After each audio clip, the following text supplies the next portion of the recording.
Welcome to Peter and Ruffy's football show here on STV. The main talking points on tonight's programme.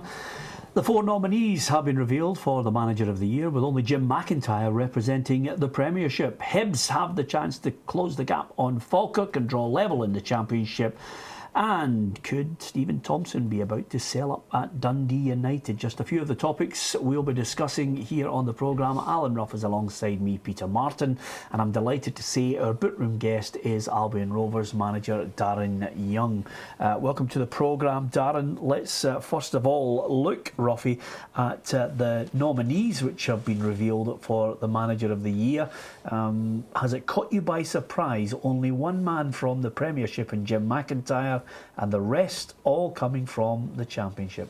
Yes, well, as we know that it's all the managers who vote. Darren might give us a better insight in how they vote and what the criteria is to win an award like this. But as it stands just now, and unfortunately we've discussed it before, the season hasn't finished and there's still a lot to play for, and certainly every candidate there has got something to offer. But if we're nominating right now, it has to be Jim McIntyre for me. Yeah, OK. Darren, who did you vote for and why? I went for Mark Warburton. He sort of turned them round for last year. They've won the league. They've got a chance at a treble. They've got the Pedro Cup in the bag, and now they've got the Scottish Cup final as well to look forward to. So my vote goes to Warburton. Yeah, and I think, I couldn't even tell you which way the whole thing's going to go on Sunday, Ruffy, but I think a number of people are trying to gauge maybe the transformation. I think that's exactly what Darren was talking about there. This transformation in Rangers seems to have swayed people as well. Yeah, and quite rightly so. I mean, they're playing a great brand of football, as Darren said there. They won the league, they're in the final. Now, if you were to say to me that they're going to win the Scottish Cup, plus the league and the Petrofac, to well up there to winning it. But as it stands just now, Jim has won the League Cup with the resources that he's got available. He's a top six team, which is a higher league than the team that Rangers are playing in. And saying that, you've got Peter Houston again. If he was to get promotion, he would come in for a shout as well. But unfortunately, we're voting this Sunday, and that's why I'm going for Jim McIntyre. Yeah, and the strange thing is, people look at the cold light of day and say, oh, there should be this one and there should be that one. But I think managers look at it and try and assess in their own mind how difficult the task is. That's why I'm pleased to see Jim McInally there for Peterhead and Peter Houston, because the job's not all about where you finish. Sometimes it's, as Ruffy alluded to there, the resources as well, man management skills. There's so much to it, as you well know. No, definitely. I mean, every manager in every league they've got different resources, as you've quite rightly pointed out, and as you said, depending on their position, it's not all the guy who finishes top of the table. Other teams below them, and you've got Falkirk there doing great this season, fighting for second place against Hibs, who massive budget compared to them.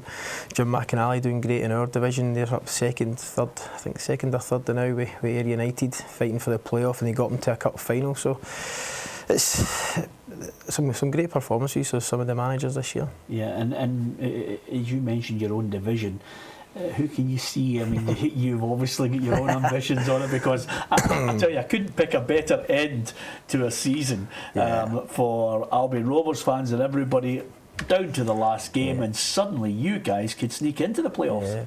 I mean, we'd been up there for quite a while during the season. We had a wee blip after Christmas time. We've come back into it, and now it's all down to the last game, which is, I mean, if somebody had given you this at the start of the season, we'd have bit their hand off for it. But I mean, everybody's got everything to play for. There's myself, there's Airdrie and Stranraer playing against Cowdenbeath, who need the points to stay safe. Stranraer need the points to stay in the playoffs. We need the points ourselves to obviously to get into the playoffs, and Stenhousemuir, who we're up against, again, they need the points to stay safe, and it's the same way Ayr United. They want to finish ahead of Peterhead in our division to stay second, and again, Airdrie need the points to get to the playoffs. So it's some end, and I'm sure we'll know how the results are going during the game with the fans behind the dugout. Yeah, Ruffy, you couldn't, I mean, we're talking about how a league can be so alive. You couldn't have wished for a better scenario with a manager who's sitting in the dugout knowing that other games can have an effect, and all the other teams have got something to play for. Yeah, but as Darren says, he'll be telling his players to focus on their game. You know, the other games will take care of itself, but it is an anxious moment because not all the games will finish at the same time. I remember there was a scenario one year when a particular game had finished and the word coming through was the other rivals had lost the game, and everybody started celebrating, and here they hadn't lost the game was still being played, and the celebrations had to be pulled back. So it's a thing you've got to wait and make sure you get the right right feedback for the we had games. That situation with Alloa. It was the last game of the season. If we'd get the points, we'd have stayed up and came through. We're in the dressing room. Barry Smith speaking away to us, telling us, right guys, get our mind focused on Tuesday's playoff. We're going down, and then all of a sudden somebody came in and says congratulations. I think it was Alex Smith, and the boys were like, what's happening here? And then all of a sudden somebody's came through and it was full time. Queen of the South, it was my brother's team. They'd scored a last minute goal against Cowdenbeath and we'd stayed up, so we'd gone for arranging the Tuesday night game, distraught, to absolutely wrecking the changing room and staying up in the league. So unbelievable. Yeah, I mean I think the most famous one I can recall had to be Owen Coyle. Everybody listening to the radio, and I think James Grady scored in the last in injury time for Gretna. I mean, that was the most remarkable. I think that's on a par with yours, Darren, isn't it? I mean, that's just incredible as a finish. Yeah, and if you're going to do it, there's no better way to do it than that. All the 90 minutes or 94 minutes or whatever it is leading up to it, you might not feel that, but if you get, if the result goes for you, then there's no better feeling. Yeah, and has your brother phoned you at all? Because I mean, it's the ultimate act of treachery from you the weekend. I can't believe he's not. If he's not talking to you, I fully understand, because you sent him down. Yeah, I know. It's, to be fair, I mean, I was gutted for him, but at the same time, we've got a job to do. And when they beat us earlier on this season, I mean, I don't think he held much sympathy for us back then. Now the tides have turned, and it was in our hands, and we've obviously got to look after ourselves as a team, as a club, for Albion Rovers, and now we've put ourselves in a position to possibly go into the playoffs and head the heights of the championship. And as I said on Saturday, because I've got obviously the family thing, I was wondering what side Mum and Dad's taking here. You know, who's the favourite in the family, and who's getting all the. There was a bit of silence at the game. There was a bit of silence after the game when I came in, and everybody's just kind of looking at me, and I'm like, sorry. And his kids had ran up to us, and they were kind of like, why did you not like Uncle Daz? Why did you not like Daddy win? I'm like, that's what happens. So you're in a no-win situation there, aren't you? How did he take it? I mean, listen, he's been in the game long enough. He's gutted. He's gutted. He would like to have stayed up. I mean, a year ago they were nearly in the playoffs. They were 3-1 up in the first leg, and they had the chance against Alloa, and they kind of blew it. And again, obviously this year's not went quite to the way they wanted it, and now they're sort of relegated. But no, he'll bounce back, and he's big enough, ugly enough to sort of get over it. Yeah, from your own personal point of view, it's been a great season. I mean, I think, you know, yourself, the board, the players especially, have transformed people's perception, I think, of Albion Rovers, because for so long, in decades gone by, you're always looking at the bottom end of the table. Suddenly, your mindset is, playoffs and taking them as far as you possibly can. Yeah, definitely. It's been, excuse me, it's been an unbelievable 2 years now. Last year winning the league and getting promoted was unbelievable. We managed to keep the majority of the squad together, and it's the same guys that have been fighting and scratching for points all season, and we've done magnificent. We spoke about it, how we felt the season would go and where we felt we would be positioned come the end of the season, and it was just a case of, right, let's make sure we get ourselves enough points, make sure we're safe, and then we can kick on from there. And kind of from the off, we got ourselves up to third. We had that wee lull, but we've always been there or thereabouts within a game or two that we know that we could get back into it, and now it's down to the last one. But I mean, as you say, the board, the chairman, the fans, the players especially, who've come in and been magnificent again. And there's lots of people at Albion Rovers, being a community club, people behind the scenes who do things for nothing, and it's great. It's a great feeling, and it's a wee club that's going places. Although you did allude to, people still look at it, trying to get players in. I'd find it still quite hard, where guys are just thinking, it's Albion Rovers. I mean, we've got a very professional background team. I mean, we've got myself, we've got Billy Stark, So they're trying to do things, get it as professional as possible, and I think if you spoke to any of the players, then they would agree with that for what's going on in past years. Yeah, and the key point here, Ruffy, when you look at the managers who are nominated for Manager of the Year, and you look at the young managers like Darren coming through, chairmen around the country, will start to sit up and take notice of what he's achieved. Yeah, I think the young managers are now benefiting from the guys who are getting that promotion, and they're beginning to take a chance. I think Jackie McNamara was the first one at Dundee United, and then there was a sort of everybody followed suit. That the younger managers in the game have got something to offer. The older ones are finding it more difficult to get into clubs. Okay, we'll talk more about Darren's ambitions for the future in management. We'll also discuss Hibs' chances against Dumbarton. Rangers are taking on Livingston. And we'll talk Champions League as well. Welcome back to Peter and Ruffy's Football Show. Alan Ruff is with me, Peter Martin. Albion Rovers boss Darren Young is our Bootroom guest today. You haven't quite said it on the show yet, Ruffy, that Dundee United are going to be relegated. I think there's possibly only you and one Dundee United fan living in Broughty Ferry who still thinks that way. But now, I'm reading a story today in the papers that maybe Stephen Thompson's thinking, if the right man's there, I'll sell up. Yeah, but we saw that before with board. People who are on boards with clubs, they want to be successful, and they want to, no different from anybody else, they want to get a pat on the back for being successful and putting the money in and doing well. But when it's not going well, and I always feel that when board members start to personally get abuse, that's when they say to themselves, look, why am I doing this? Why? What's in it? What am I getting out of this? My family's getting abuse, I'm getting abuse, and it can't be any fun going to the game. So at some stage, if you're getting all that, why, you must say to yourself, look, I've got better things to do than this. Yeah, although to be perfectly honest with you, Darren, it's all right saying you're going to sell. A lot of people find it very difficult to actually sell the club, and especially for the level you think it's worth and the level somebody's going to pay. No, definitely. It's going to be even harder if they go down, and depending what sort of money he's looking for the club. But at the end of the day, they've been there for a long time, and if he thinks it's the right thing to do, then it may be in everyone's interest. Yeah, and the difficult part for me, Ruffy, on this is you're then trying to sell a club in the Championship with drastically changed budgets, and suddenly in the last couple of days, Mixu Patalainen has held his hands up and said he's made mistakes. Today we're getting a situation where possibly his job's on the line.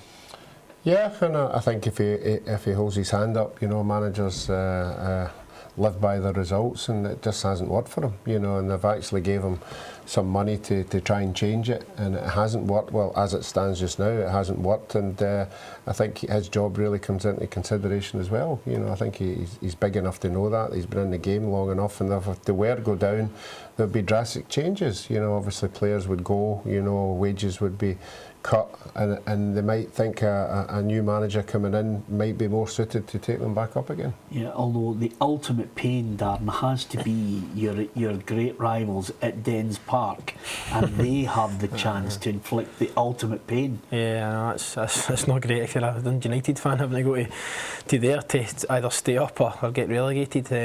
It's the ultimate sort of embarrassment, but as Ruffy said there now, he's had a bit of money. It's probably not going the way he's expected, and I think he'll know deep down if he could have done any better with himself, the guys he's brought in, or the players they had there to start with. You as a manager, when you are on the up, clearly Albion Rovers are a part-time club, but with ambitions to go further. There's always, I think, with some clubs, a ceiling limit from your own point of view. I don't think you've got a ceiling. You'll be looking, I think, to get back into the game on a full-time basis. Yeah, in a personal point of view, I've had 2 great years at Albion Rovers now, and again, but my ambition is to get back into full-time football, just the same as some of the players. We had young Josh Mullen that went back full-time, and with Livingston this season, so our aim is just to try and get the boys back there. But I think, being honest, it's for myself as well to get back into full-time football and a coaching side of things and managing. So if that opportunity came along, then could hopefully grab it with both hands. Yeah, and that, Ruffy, I think is the sensible approach with a lot of younger managers when they're doing their badges. Suddenly they go to a club where they can cut their teeth, they can learn their trade. Barry Ferguson's in a similar situation at Clyde, and then once you start to get the results that Albion Rovers have achieved, chairmen start to look and think, well, you know, you've been able to handle it in the tough times. Now you can maybe take your skills and use it at our club. Yeah, but the good thing about it is the clubs that you're talking about have had young managers, and the young managers have moved on. So the owners of these clubs will identify that a young manager is the way ahead, you know, because of the success they've had. They all know they're ambitious, but they want to take a chance on them and see they're bringing something fresh to the game. And that's what they've got to offer. Yeah, and just on, you know, those nail-biting games, should you be favourites to beat Stenhousemuir at the weekend in this possible move to the playoffs? I don't know about favourites, but everybody can beat everyone in the league, and that's been shown and proven all season. But no, we'll go in confident. We had a great performance on Saturday. We knocked the ball about well, scored a few goals. So deep down, I think personally, I think if we win, then I think we'll do it. I think the results will go for us. Yeah, okay, we're going to hold you to that, because I'm going to pick you in the treble on Saturday. Well, he's here. Is everybody fit? Oh, just about. Yeah, well, he's in the treble, Ruffy. You picked your own side. I'm having Albion Rovers.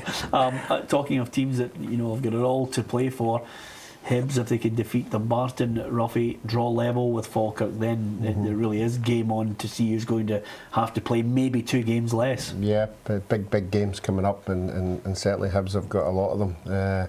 And that's when you need the players, who the ones that aren't 100% fit. You're relying on some people to play, you know, and get them through these games. But they've certainly got players on the side. The McGinns, the Cummins, you know, can step up to these games. It's just that they've had a couple of results, you know, particularly away from home, that haven't went their way. But they'll really have to be in top notch tonight, because they'll know that 3 points is crucial, and nothing short of that.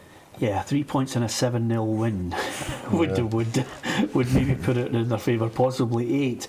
I still think Falkirk have the edge, as you mentioned the other night there, Ruffy, because they've got Morton, no disrespect to Morton fans, but they've got Morton in the home game, and Hibs' last game is against Queen of the South. Both capable of winning it, but the goal difference could sway it for the Bairns. Yeah, I think when you get down to the last couple of games, particularly the last game when there's something at stake, that's when the pressure really mounts. That's when you need these players, the players with experience that have been there and done it, and you're just hoping everything goes on the day. But I just think Falkirk have been incredible this year, and they're scoring goals.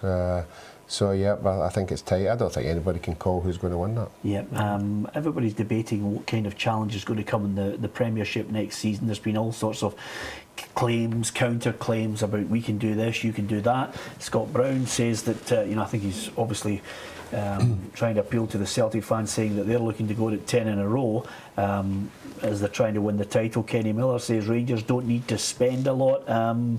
And then, of course, Willie Miller has just said that your old team Aberdeen will be in there in the reckoning. It won't be all about Celtic and Rangers next season. We certainly hope there are more teams capable of. No, it's looking exciting for next season. Excuse me.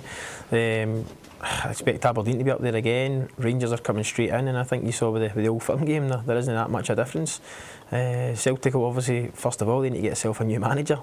They need to get that sorted and bring him in. They've got the Champions League and things like that to look forward to, but they need to get someone in place to get their own ideas across. But I mean, as for the league title, Hearts have had a good season again. Robbie Nielsen's done magnificent, and again, there's could be 3-4 teams all pushing, and the quality of the gap's not quite there as it was maybe 5-10 years ago, from sort of Rangers, Celtic to the rest. They've all sort of closed that gap, and there's every chance that we could be looking at another exciting finish to the season next year. Yep, I'm curious to see what Hearts are going to do.